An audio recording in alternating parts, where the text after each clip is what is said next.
আসলে এরা না আল্টিমেটলি রাস্তায় যে ধরনের অসভ্যতাগুলো করে সেই জিনিসগুলো কোর্টকেও তো এরা কখনো ছাড়েনি। এর আগেও আমরা দেখেছি একাধিক জজের এজলাসের বাইরে এজলাসের দরজা আটকে দেওয়া, জজেদেরকে কুৎসিত ভাষায় আক্রমণ করা, জজেদের বাড়ির সামনে পোস্টার মারা। কালকে কোর্টের মধ্যেও আরেকটা অসভ্যতা করলো তারা। বিচারপতিদের এই বিষয়গুলো অ্যাপ্রোপ্রিয়েটলি দেখা উচিত এবং এটাকে স্ট্রং হ্যান্ডে এটা মানে উইথ অ্যাপ্রোপ্রিয়েট স্টেপস এটার মোকাবিলা করা। দেখুন মুখ্যমন্ত্রী যেটা করেছেন, মুখ্যমন্ত্রী তার কনস্টিটিউশনাল যে ইমিউনিটি যারা আছে, মুখ্যমন্ত্রীকে কিন্তু দুমদাম করে অ্যারেস্ট করা যায় না, তার একটা পদ্ধতি আছে। সেই সাংবিধানিক পদ্ধতি, সেই সাংবিধানিক ইমিউনিটিটাকে ঢাল করে মুখ্যমন্ত্রী গিয়ে এই বিষয়গুলো করতে পেরেছেন এবং সেই জায়গাটা উনি খুব ভালো করে জানতেন যে ওনার একটা কনস্টিটিউশনাল ইমিউনিটি আছে, সেটাকে মিসইউজ করেছে। আমরা এর আগে ফিরহাদ হাকিম জিদ্দার অ্যারেস্টের সময় নিজাম প্যালেসে চলে গেছিল, যেখানে মুখ্যমন্ত্রী মনে করেন যে এখানে আমার বিপদ আছে, সেখানেই মুখ্যমন্ত্রী চলে যান এবং আলটিমেটলি এটা তো দিনের আলোর মতন স্পষ্ট। মুখ্যমন্ত্রীর চোখে মুখে একটা ভয়, মুখ চোখ ফ্যাকাশে হয়ে গেছে ভয়। আবারও এক নজিরবিহীন ঘটনা আমরা দেখতে পেলাম, বিচারপতি এজলাস ছেড়ে বেরিয়ে গেলেন। অন্য কোনো অপশন কি ছিল না তার না হাতে? অপশন, কারণ এরা আলটিমেটলি ওদের কিছু হোয়াটসঅ্যাপ চ্যাটসও লিক হচ্ছে এই মুহূর্তে ওদের লিগ্যাল সাইডে, তৃণমূলের লিগ্যাল সাইডে। ওরা একটা এটা মানে সম্পূর্ণ প্ল্যান্ড ওয়েতে এটা করেছে যাতে এই গোটা হিয়ারিং প্রক্রিয়াটা যাতে ব্যাহত হয়। তো ওরা আলটিমেটলি এমন একটা রাকাস করেছে কালকে কোর্টে যাতে জজ বিরক্ত হয়ে আলটিমেটলি মামলাটা শুনানি না করে। তো সেটাতে কালকে তারা সফল হয়েছে। আমার মনে হয় ইডির এই ব্যাপারটা নিয়ে সুপ্রিম কোর্টের দ্বারস্থ হওয়া উচিত যে এখানে এই মামলা শুনানির পরিবেশ নেই। তো সেটাকে মামলাটা যাতে অন্যত্র শুনানি করা যায়, সেই ব্যাপারে আমার মনে হয় ইডির পদক্ষেপ করা উচিত। কারণ এখানে এরা এই জিনিস বারংবার করবে। আগামী 14 তারিখে হিয়ারিং আছে। সেখানেও যদি কোর্ট অ্যাপ্রোপ্রিয়েটলি হিয়ারিংটাকে যদি রেস্ট্রিক্টেড না করতে পারে, তাহলে এই পরিস্থিতি আবার ক্রপ করবে। আবার এই সিচুয়েশন হবে। কিন্তু মিসেস সঞ্জুমা তিনি নিজে গেছিলেন হিয়ারিং শুনতে। হ্যাঁ, এখন এটাই হচ্ছে কথা। আল্টিমেটলি হিয়ারিং শোনা না এটার পেছনে অন্য কোনো অভিসন্ধি। এটা তো এই গোটা ঘটনাক্রম সেটাই তো বলে দিচ্ছে যে আল্টিমেটলি গোটা বিষয়টাকে ব্যাহত করেছেন তারা। গোটা এই প্রক্রিয়াটাকে তারা এমন একটা সৃষ্টি করেছেন, একটা একটা মানে অভূতপূর্ব একটা মানে জঘন্যতম পরিস্থিতি একটা কালকে হাইকোর্টে আমরা দেখেছি। আসলে এরা না আল্টিমেটলি রাস্তায় যে ধরনের অসভ্যতাগুলো করে সেই জিনিসগুলো কোর্টকেও তো এরা কখনো ছাড়েনি। এর আগেও আমরা দেখেছি একাধিক জজের এজলাসের বাইরে এজলাসের দরজা আটকে দেওয়া, জজেদেরকে কুৎসিত ভাষায় আক্রমণ করা, জজেদের বাড়ির সামনে পোস্টার মারা। কালকে কোর্টের মধ্যেও আর একটা অসভ্যতা করলো তারা। বিচারপতিদের এই বিষয়গুলো অ্যাপ্রোপ্রিয়েটলি দেখা উচিত এবং এটাকে স্ট্রং হ্যান্ডে এটা মানে উইথ অ্যাপ্রোপ্রিয়েট স্টেপস এটার মোকাবিলা করা উচিত। কিন্তু দাদা ইডির পক্ষ থেকে যখন আবারও চিফ জাস্টিসকে একেবারে চিঠি দেওয়া হয়, কিন্তু চিফ জাস্টিস নাকি সেই চিঠি খারিজ করে দেয়, এমনটা বিভিন্ন সে আমি জায়গায় জানি না হচ্ছে। প্রসিডিউর, আমি তো ইডির ব্যাপার জানি না যে ইডি কি করেছে না করেছে বা এ করেছে আমি বলতে পারবো না। আমার জজ যখন একটা কোনো নেক্সট হিয়ারিং ডেট দিয়েছে স্বাভাবিকভাবে সেই ডেটে হিয়ারিং হবে, কিন্তু এই মামলার তো একটা আর্জেন্সি আছে। মানে এই যে কারণে মামলা করা, তো সেইটা তো ultimately with the passage of time এই আর্জেন্সিটা তো মানে উইকেন্ড হতে থাকবে না, এটা দুর্বল হয়ে যাবে।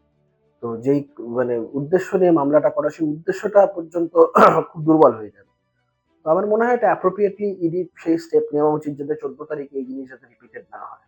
বা বা হাইকোর্ট অ্যাডমিনিস্ট্রেশনেরও সেটা দেখা উচিত যাতে এই বিচার প্রক্রিয়াটা বা এই শুনানি প্রক্রিয়া যেটা আছে, এটা যেন কোনোভাবে ব্যাহত না হয় এই ধরনের অসভ্যতার ফলে।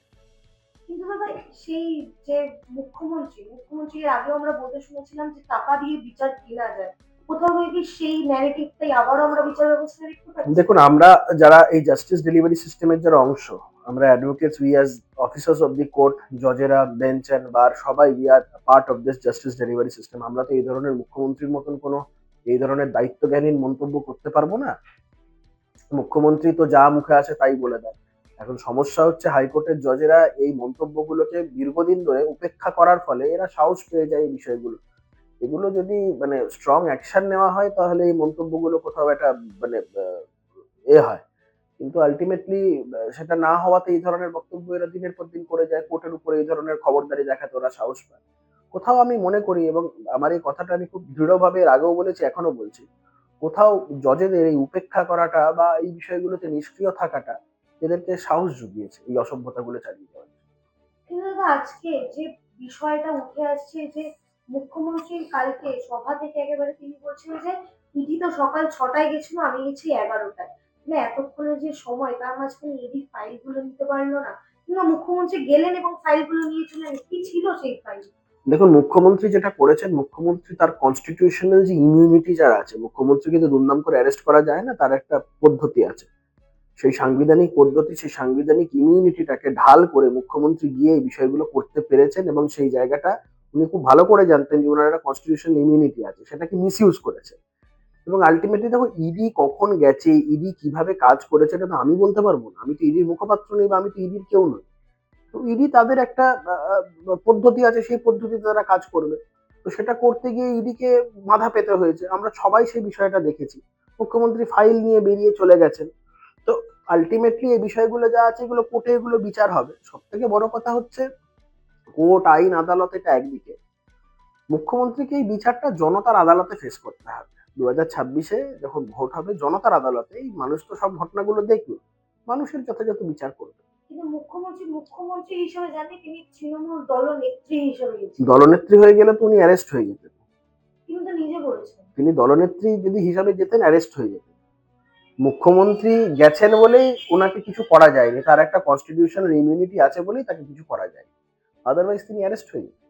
কিন্তু দাদা, যখন পার্থ চ্যাটার্জির সময় আমরা দেখেছিলাম, কিংবা সুজিত বসু, বিভিন্ন ক্ষেত্রে বালু, সেই সময় তো মুখ্যমন্ত্রী এত অতি তৎপরতা সহ যায়নি, কারণ না, তৎপরতা আমরা দেখিনি। আমরা এর আগে ফিরহাদ হাকিম চিন্তায় অ্যারেস্টের সময় নিজাম প্যালেসে চলে গেছিল। তারপরে রাজীব কুমারের গ্রেপ্তারির সময়, এক্স্যাক্টলি, যেখানে মুখ্যমন্ত্রী মনে করেন যে এখানে আমার বিপদ আছে, সেখানেই মুখ্যমন্ত্রী চলে যান। এবং আলটিমেটলি এটা তো দিনের আলোর মতন স্পষ্ট, মুখ্যমন্ত্রীর চোখে মুখে একটা ভয়, মুখ চোখ ফ্যাকাশে হয়ে গেছে ভয়ের চোখে। তো আলটিমেটলি হয়তো ক্ষণিকের জন্য আমাদের মনে হবে যে মুখ্যমন্ত্রী হয়তো তার প্ল্যানে সাকসিড করে গেছেন, কিন্তু ইন দি লং রান মুখ্যমন্ত্রীকে জনতার আদালত ফেস করতে হবে, আমি এই কথা বারংবার।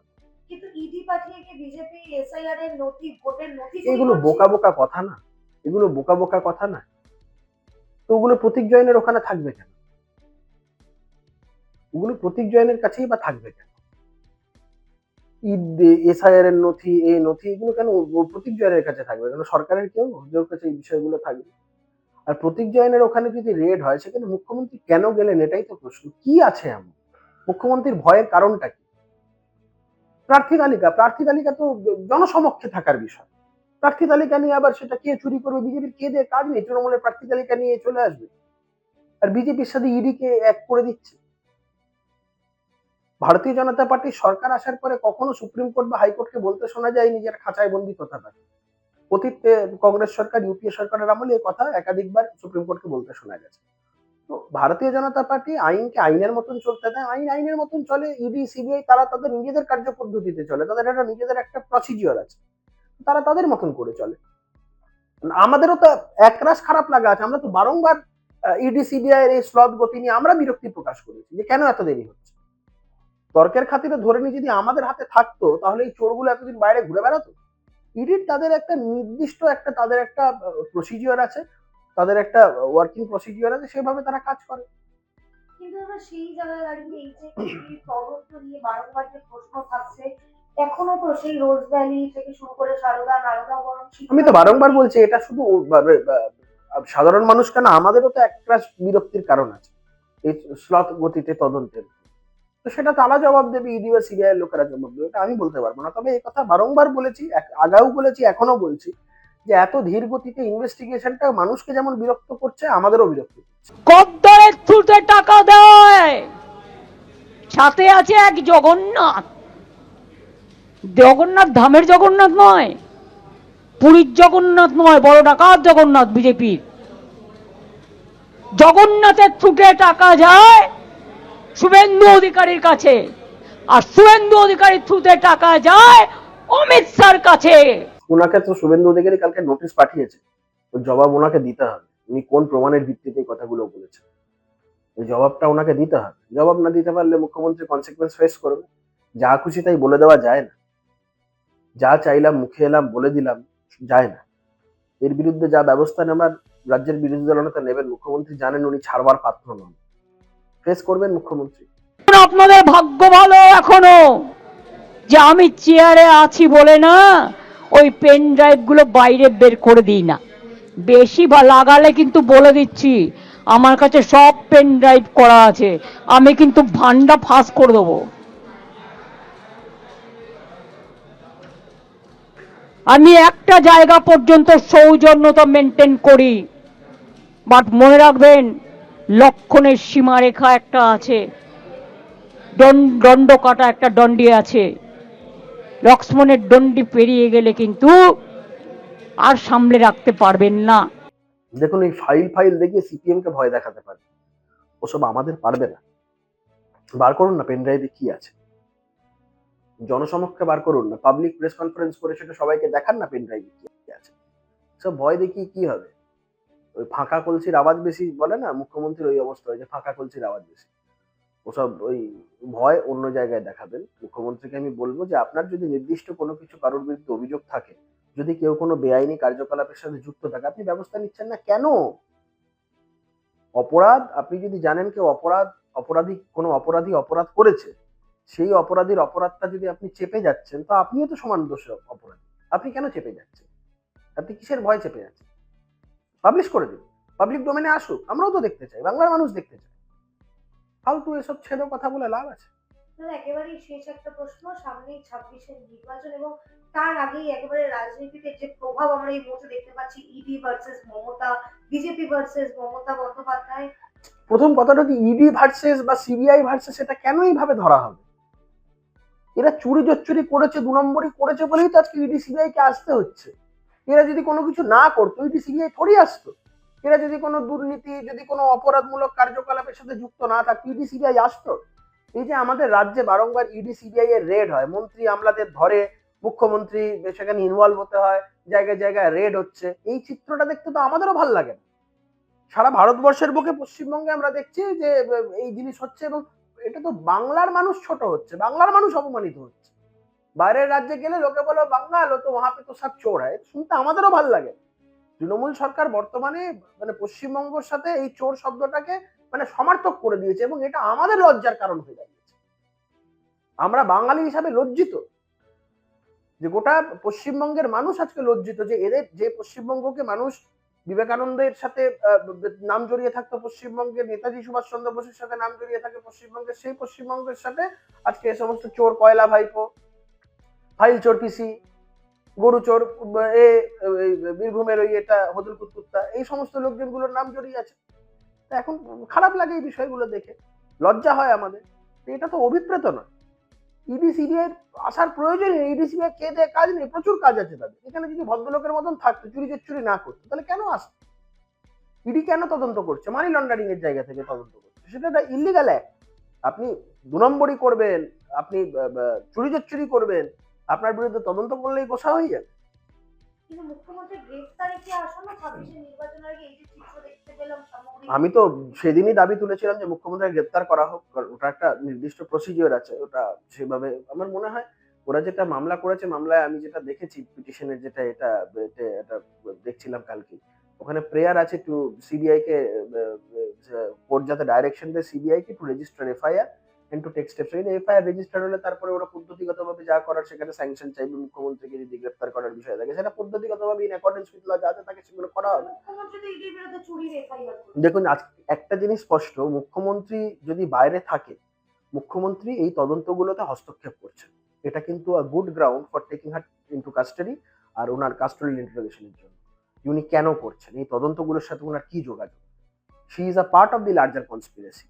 তো মুখ্যমন্ত্রী নিজেই সেই জায়গাটাকে খুলে দিচ্ছেন, ওয়াইড ওপেন করে দিচ্ছেন। সবকিছু বলছি আমি আপনাকে যে মুখ্যমন্ত্রী এটাও যেমন একটা দিকে আছে, আর মুখ্যমন্ত্রীকে কিন্তু আলটিমেটলি এই আদালতের বাইরে জনতার আদালত ফেস করতে হবে। এবং তখন কিন্তু সেখান থেকে মুখ্যমন্ত্রী কিন্তু এইভাবে যে ফাইল টাইল নিয়ে পালিয়ে গেলেন, সেখান থেকে পালিয়ে যাওয়ার কোনো রাস্তা নেই।